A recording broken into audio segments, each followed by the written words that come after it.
So you've been doing a lot of research and you keep hearing about how interest rates are insanely low and now is the time to buy. And you've decided finally to take advantage of that and become a homeowner. Well, where do you get started? There's so much to learn. There's so much knowledge that is out there that you don't know the terminology. Where do you even get started?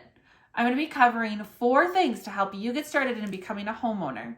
My name is Katie. I am Katie the Real Estate Gal in Denver Metro, Colorado. I am a licensed real estate agent in this state, so if you have any questions or need assistance with buying, selling, new construction, or anything in between, I'm your gal. For now, let's jump into 4 ways to help you get started to become a homeowner. The first thing is to become familiar with your finances. How much debt do you have per month on things such as car loans or student loans? And then how much income do you have coming in? A good rule of thumb is to spend no more than 30% of your income on housing. The best place to get started here is to chat with a lender, but it's also really great to know what your financial situation is beforehand, so then you become a little bit more familiar with it and you're more prepared when they do ask you questions. Another thing in terms of financing is how much do you want to spend on your down payment? What are you comfortable with? You don't necessarily want to spend your entire savings on the down payment because then when you move into the house, you don't have any money to do any renovations, fix up work, or furnishing. So becoming familiar with what you'd be comfortable with down payment as well as spending per month is the first step with finances. Number 2. Creating a wish list of every little thing that you would want in this home. Now, if this is just a starter home and you're okay with not having all of the bells and whistles, that's totally okay. But it's still good to know for wish list purposes of what you're attracted to and what you're not. Hop onto some of those major websites that you can search for houses on and see what type of characteristics you really like. Do you like an island countertop or do you like a galley kitchen?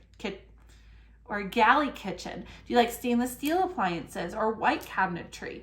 The list goes on and on and on. So create a wish list. Number 3, create a must-have list. So if this house or condo or townhouse doesn't have this particular feature, you will walk away and you are okay with that. Some things would include a garage to protect vehicles, or I like to call them toys, motorcycles, ATVs, side-by-sides.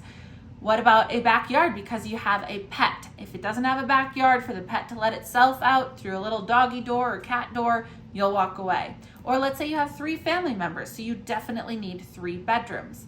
Now, one thing to keep in mind for a must-have list is if you have a 3-bedroom home with 1 bathroom, but your non-negotiable is a 2-bath, however, this house might have an unfinished basement and is plumbed for 2 bathrooms, keep something like that in mind. You might want to buy a home that is a 3-bed, 1-bath with the opportunity to add a second, because then you get essentially everything that you want. So if it is a modification to a home, then maybe don't put that in a search criteria or have a real estate agent put it in your search criteria, because you could be a little bit flexible in this situation.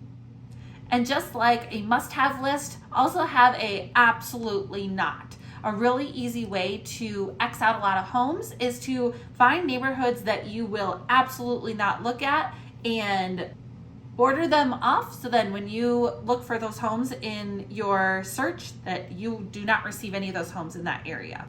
Which leads me into the 4th thing to help you find a home is research communities and districts that you want to be in or don't want to be in.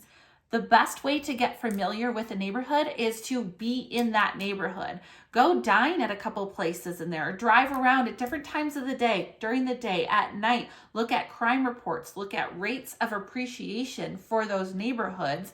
And if you can actually picture yourself being in that neighborhood during those different times of day, or if you're within a close vicinity to shopping, entertainment, movies, maybe a golf course, then those are probably neighborhoods that you want to guide yourself towards. I hope these 4 things were helpful for you in becoming a new homeowner. As mentioned, I'm Katie the Real Estate Gal in Denver Metro, Colorado. I am a licensed real estate agent in this state. So please comment below what would be really important for you as a new homeowner to know ahead of time before deep diving into the process. I would be honored to help you through that process. So all of my direct contact information is in my profile, and I would be more than happy to help you out. Thanks so much for watching. I hope these 4 things were helpful for you to